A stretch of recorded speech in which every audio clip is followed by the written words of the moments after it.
चलिए आज हम बात करते हैं भारतीय रुपये में आई गिरावट के बारे में कि अमेरिकी डॉलर के बराबरी के मुकाबले से हमारा जो भारतीय रुपया है वो कितने प्रतिशत गिरा है और कितने प्रतिशत की इसमें हानि हुई है।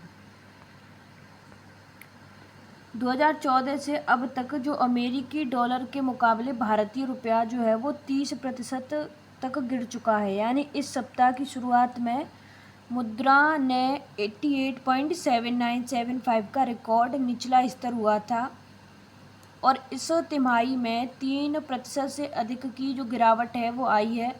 जो अप्रैल जून 2022 तिमाही के बाद से इसकी सबसे बड़ी गिरावट मानी जा रही है। कुछ जो आंकड़े हैं उनके अनुसार 2014 से अब तक अमेरिकी डॉलर के मुकाबले जो रुपया है लगभग 30.6% जो है वो गिर चुका है।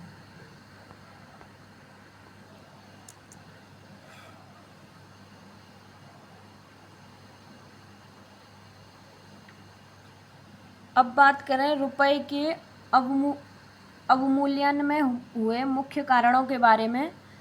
तो कुछ मुख्य कारण हैं जैसे कि व्यापार और चालू खाता में घाटा। जैसे कि अगर हम बात करें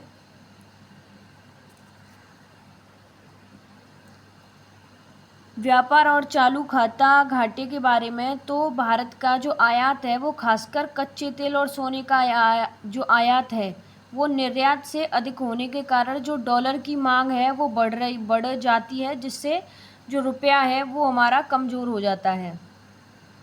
अमेरिकी डॉलर की मजबूती, जैसे कि वैश्विक स्तर पर जो अमेरिकी अर्थव्यवस्था की मजबूती और उस अमेरिका की जो फेडरल रिजर्व द्वारा ब्याज दरों में बढ़ोतरी से जो डॉलर मजबूत होता है, जिससे रुपए सहित जो अन्य मुद्राओं पर दबाव भी पड़ता है। विदेश निवेश में उतार चढ़ाव, जैसे कि विदेशी संस्थाओं निवेशकों FII द्वारा भारतीय बाजारों से पूंजी की निकासी से भी रुपए पर दबाव आता है। मुद्रास्फीति, जैसे कि भारत में मुद्रास्फीति की दर अमेरिका की तुलना में अधिक होने से रुपए का जो मूल्य है वो घटता जाता है। जैसे INR बनाम USD, जो रुपए के अवमूल्यन और उसके जो प्रभाव हैं उनकी अगर जानकारी दें तो 2014 से अब तक जो अमेरिकी डॉलर के जो मुकाबले भारतीय रुपया जो है वो 30% गिर चुका है और आगे यह गिरेगा, ये काफ़ी मुश्किलें आएंगी। ये गिरता है आगे या नहीं गिरता है, इसमें काफ़ी जो सवाल हैं। जैसे कि इसके साथ ही यह भी बताया जाता है कि निश्चित समय पर जो रुपया है वो अमेरिकी डॉलर के मुकाबले 88.6250 पर था, जो पिछले बंद भाव 88.69 से थोड़ा मजबूत था। गिरते रुपए के प्रभाव की बात करें तो उच्च आयात लागत, जैसे आयातित जो वस्तुएं हैं जैसे कच्चा तेल, इलेक्ट्रॉनिक्स और अन्य जो सामान महंगे हो जाते हैं, जिससे आम जनता पर महंगाई का जो बोझ है वो बढ़ता है। विदेशी यात्रा और शिक्षा महंगी हो जाती हैं, जैसे विदेशी यात्रा करना और विदेशों में पढ़ना अधिक महंगा हो जाता है, क्योंकि अधिक जो रुपए हैं वो खर्च करके डॉलर खरीदना पड़ता है, एक्सचेंज करना पड़ता है।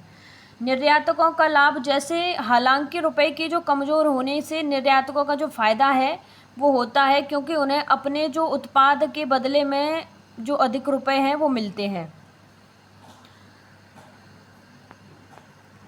भविष्य की चिंताओं की बात करें तो कुछ जो विश्लेषक हैं उनका मानना है कि जो वैश्विक आर्थिक रुझानों, घरेलू नीतियों और कच्चे तेल की जो कीमतें हैं जैसे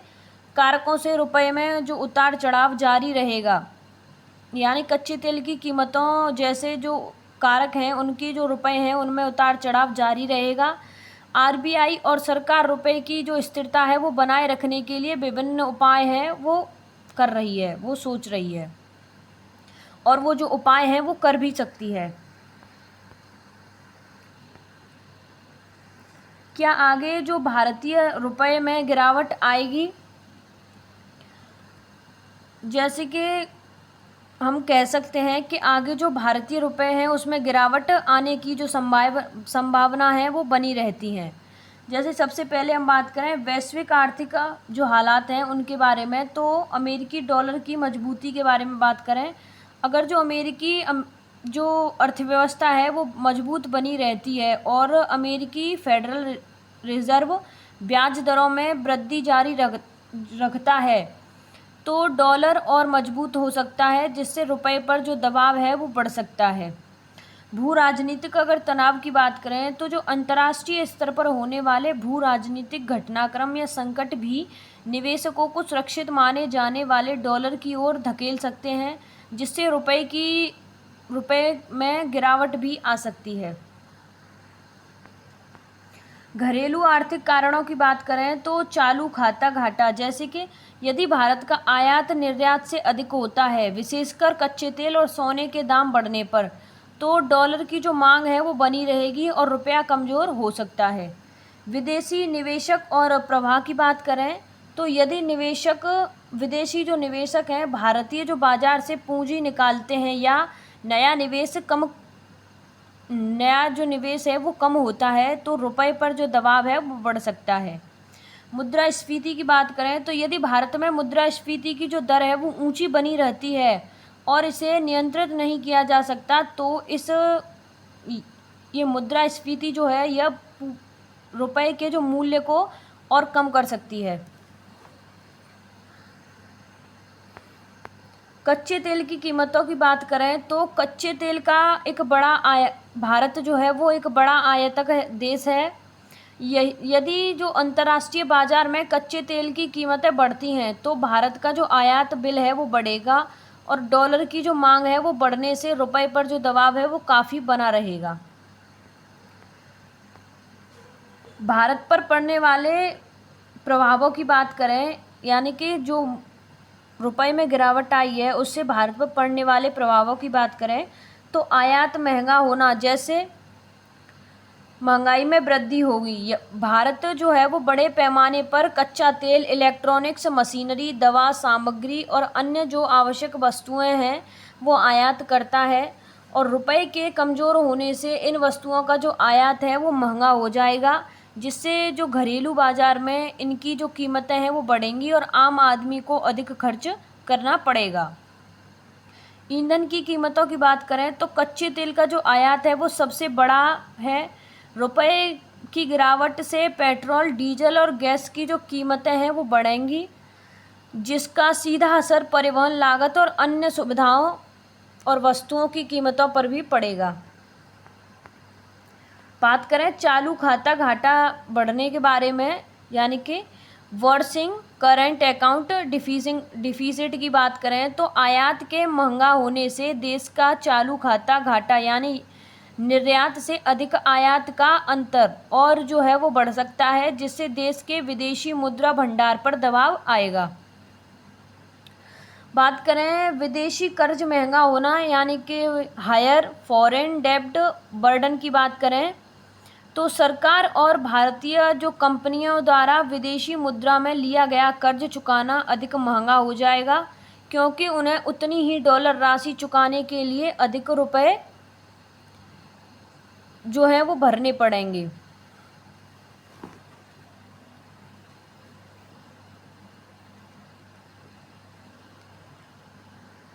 बात करें विदेश में शिक्षा और यात्रा महंगी होने की,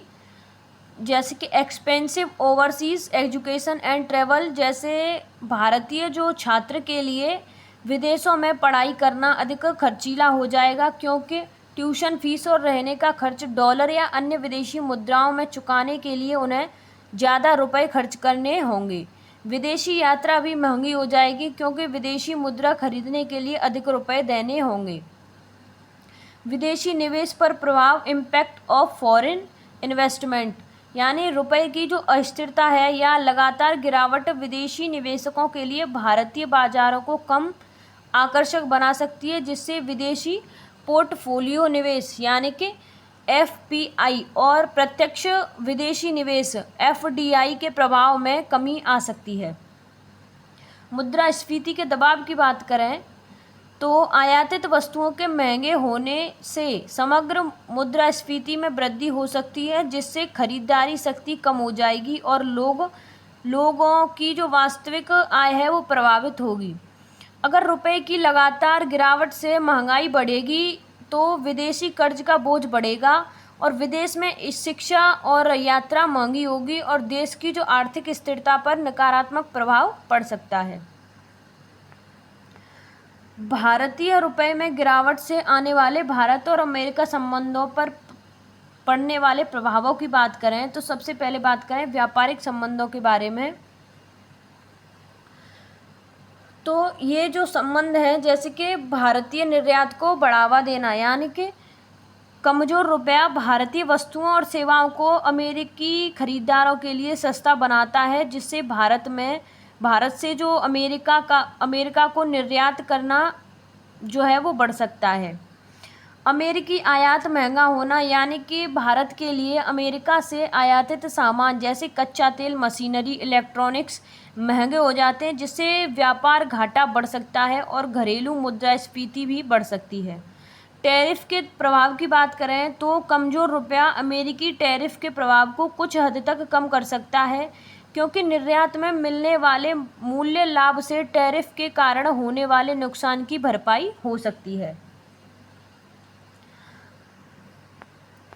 बात करें निवेश से संबंधित कारणों के बारे में तो विदेशी निवेश पर असर, यानी कि रुपए के कमज़ोर होने से जो विदेशी निवेशक हैं, जिनमें अमेरिकी निवेशक भी शामिल हैं, भारतीय शेयर बाजार से अपना निवेश वापस निकालने पर विचार कर सकते हैं, क्योंकि डॉलर के जो संदर्भ में उनके निवेश का मूल्य घट जाता है।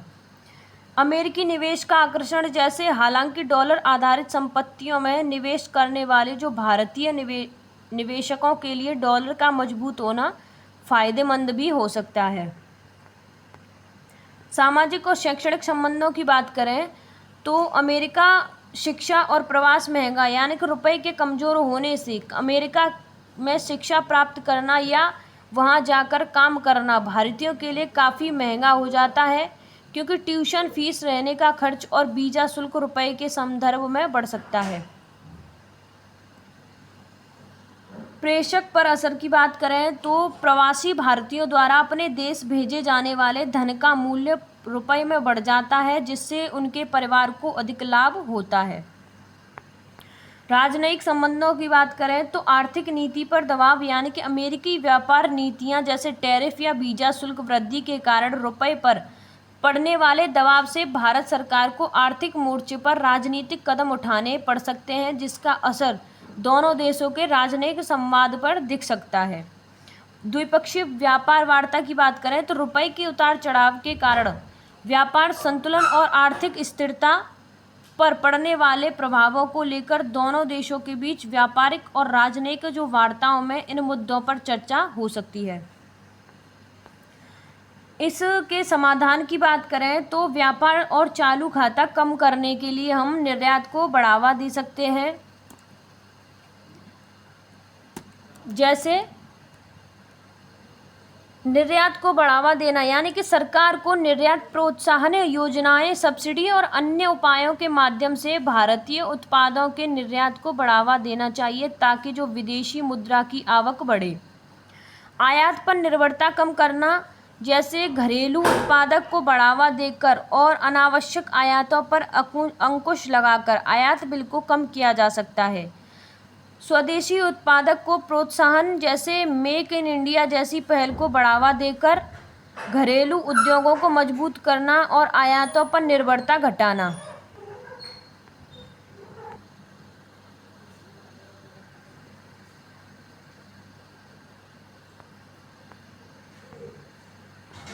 अब बात करें अमेरिकी डॉलर की मजबूती के प्रभावों को कम करने के लिए, जैसे सुदृढ़ मुद्रा नीति, जैसे कि भारतीय रिजर्व बैंक आरबीआई को रुपए की जो स्थिरता करने और मुद्रास्फीति को नियंत्रित करने के लिए जो उचित मौद्रिक नीति का जो उपयोग है, उसके जो उपाय हैं वो अपनाने चाहिए। विदेशी मुद्रा भंडार का प्रभावी प्रबंधन,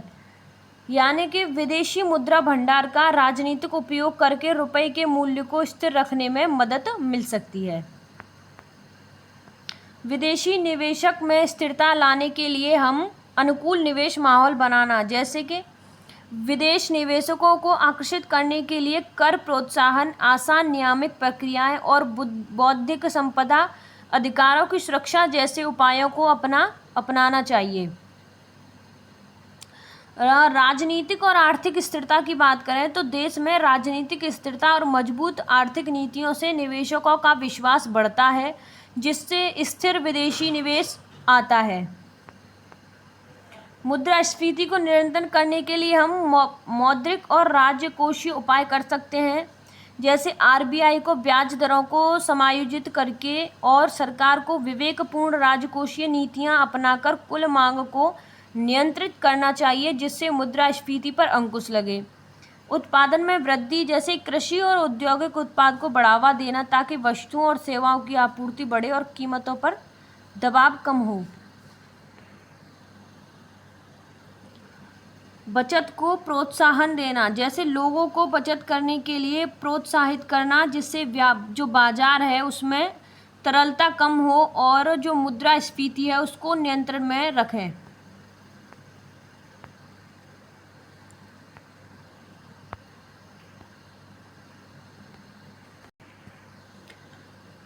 अगर हम इसके निष्कर्ष की बात करें तो भारतीय रिजर्व बैंक यानी कि आरबीआई और सरकार रुपए की अत्यधिक अस्थिरता को रोकने के लिए समय समय पर हस्तक्षेप करती रहते हैं। वे विदेशी मुद्रा भंडार का उपयोग कर सकते हैं या अन्य मौद्रिक और राजकोषीय उपायों को अपना सकते हैं। फिर भी जो भारतीय रुपये में भविष्य में और उतार चढ़ाव या गिरावट की संभावनाओं से इनकार नहीं किया जा सकता, क्योंकि आगे भी ऐसी गिरावटें या उतार चढ़ाव आ सकते हैं। धन्यवाद।